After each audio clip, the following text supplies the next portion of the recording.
Last year I did, well, I did this. Fastest too, but gotta go. Fingertips. Yes, he's done it. $10,000. And with that money, I said I was going to build a race car. So, here we go. This is a 2015 Scion FRS Release Edition 1.0, one of 1,500 ever made, or at least most of one.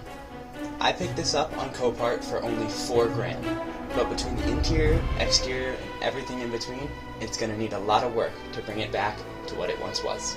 And honestly, I have no idea what I'm doing, but I love cars and I love learning, so this is going to be a fun project and I'm excited to see where it takes me.